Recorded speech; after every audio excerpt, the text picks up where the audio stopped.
Space, the final frontier.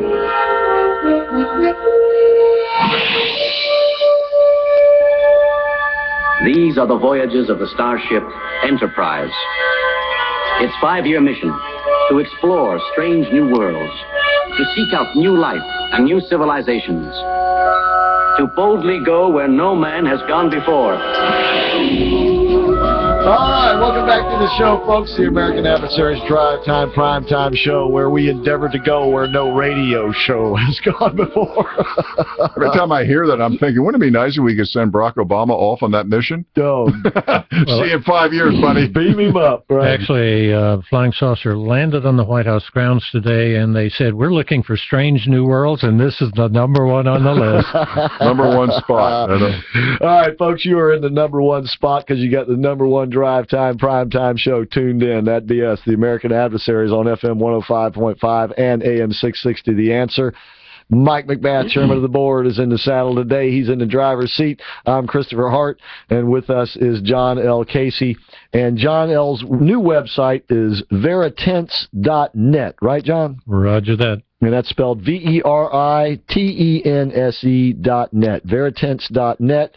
And you can visit John there. You can get a copy. Can they get a copy of your book there now? Yes, they can. They can order from one of the pages at the website, and I'll autograph it and mail it to them. All right, indeed. That's pretty cool. That's the book is called Dark Winter, and actually it's a second copy. And what was the original title? The original copy was the original book was called Cold Sun in 2011.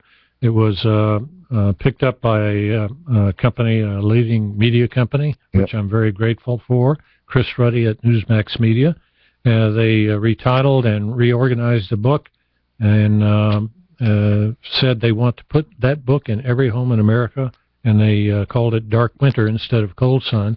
You don't need both books. If you get one, then the science is the same in both. Oh, yeah, but you do need both books because Cold Sun is now a collector's item. That's right. It's hard to find. But you can find Dark Winter at Amazon, Barnes & Noble, and other book locations, including veritense.net, but only at veritense.net will you get an autographed copy. You can also get it through Newsmax. But guess what, folks? It was the #1 bestseller this year in climate change books, public policy books, earth science books, astronomy and astrophysics books, and weather books. #1. That's a five-time champion. It went across my till several times, so I know that book sells in store, too. Yeah, because Lucas works at Barnes & Noble. I have to tell you, I love the name of it, Dark Winter. I mean, is the story as ominous as the title? Well, if you go back in history and look at the premise, basically that the sun controls climate and the sun operates on natural cycles. Right. Every 206 years, we do have a dark period in human history where the sun gets colder, doesn't warm us as much, crops start to fail. That's basically where the title Dark Winter comes from. Yeah, that's a perfect time to have the EPA closing down coal-fired power plants, making it hard for any power plant to open up, and declaring dry land wetlands, basically. Exactly. The EPA is a nefarious operation, of course, trying to support the President's Climate Action Plan. They have, of course, their own clean water rule, which... Yeah, they've done a nice job on that. Yeah, thanks to the Sixth Circuit Court of Appeals, we have not been required to implement that yet, and I hope it goes to the Supreme Court and gets shot down again. Yeah, this is a really scary plan if they come out with it. It has such ridiculous provisions as extending well beyond water. And that's the curious thing about this clean water plan. It takes over areas and land, per se, that doesn't have water on it, but is near water. Anyone in a 100-year flood plan, which my home is, you know, that's why we have flood insurance. Yeah. A lot of people in Florida live in a 100-year flood plan. Mm-hmm. And they will take over that land, 1,500 feet of any high water mark. Now, that's scary. That says, in the worst flood, add 1,500 feet beyond that, and you know what? That amounts to a significant percentage of the land of the United States. I can imagine living along a lake, and they go 1,500 feet. 1,500 You're going to take everybody's house, everything. Everything. And that means you cannot build on it, you cannot develop it, you cannot modify it without the federal government's approval. And, of course, they would require multitudes of studies. If you don't believe me, just look at the Keystone Pipeline.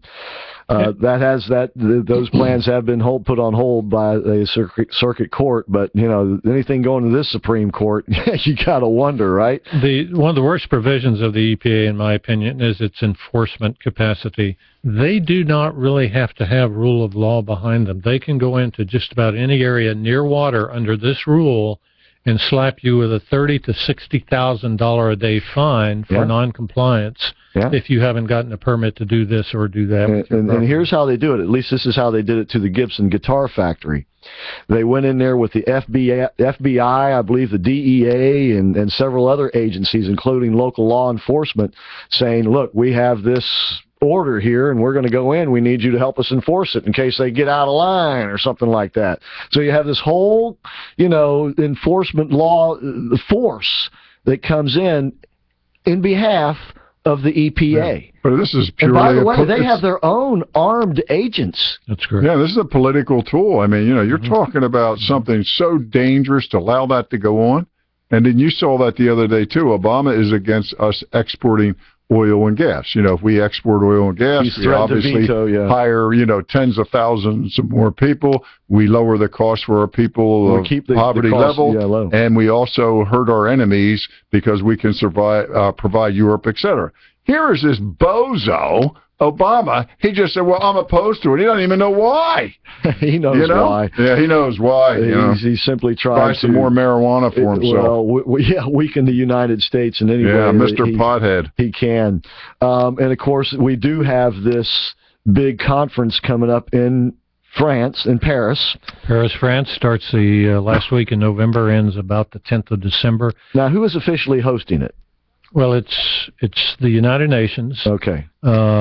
Environmental development arm, and its environmental intergovernmental panel on climate change included, and they are hosting what's called the COP, the Conference of Parties, which I will do a commentary on my website shortly called the Conference of Perpetrators.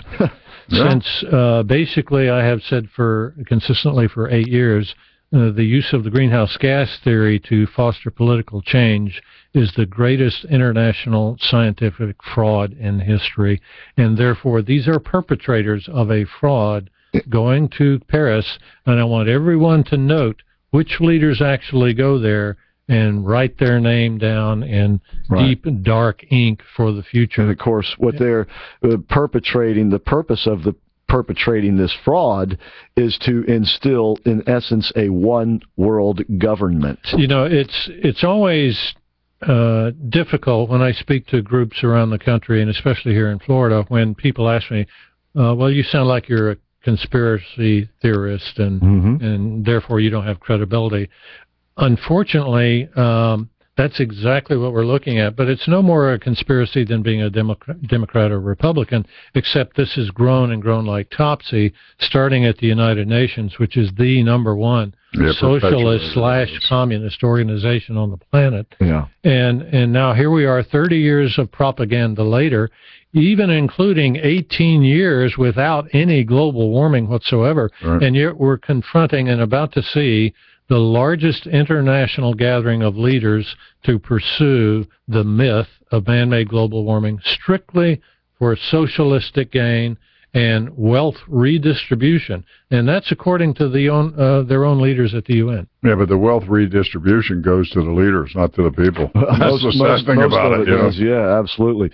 And, of course, we're having this big run-up. And the run-up has included, of course, speeches by Barack Obama and others, but the Pope making his tour through the United States and other areas of the world. And the Pope has issued Laudato Si, which is encyclical to the Catholic leadership around the planet.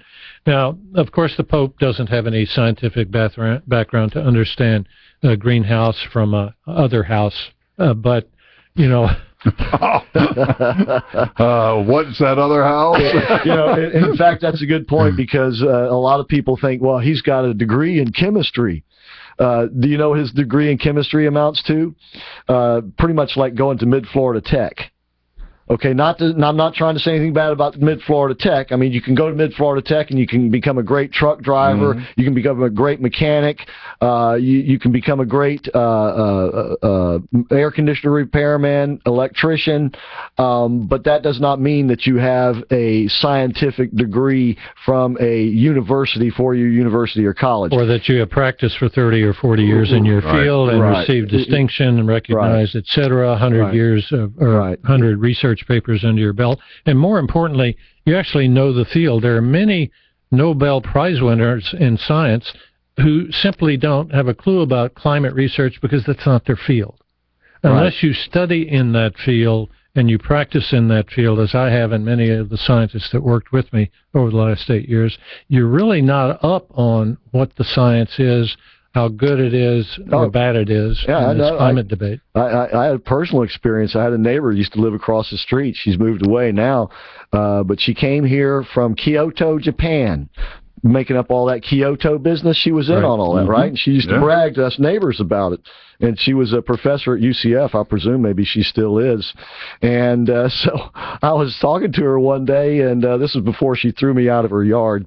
That's another story. But I was talking to her one day and asking her what kind of scientist, what kind of climate scientist she was, that she was at Kyoto and all that. Oh, she was a sociologist. I said, sociologist. She said, yeah, I'm a climate sociologist.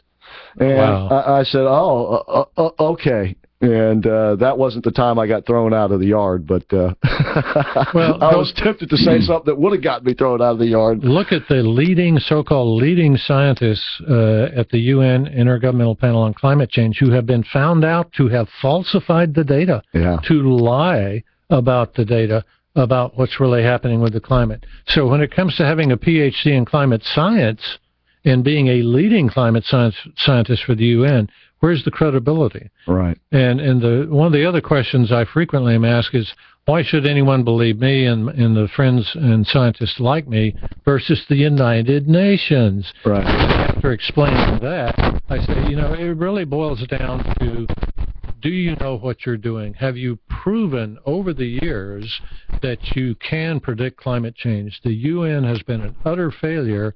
My work and that of scientists working with me has been over 90% reliable. Mike, if the UN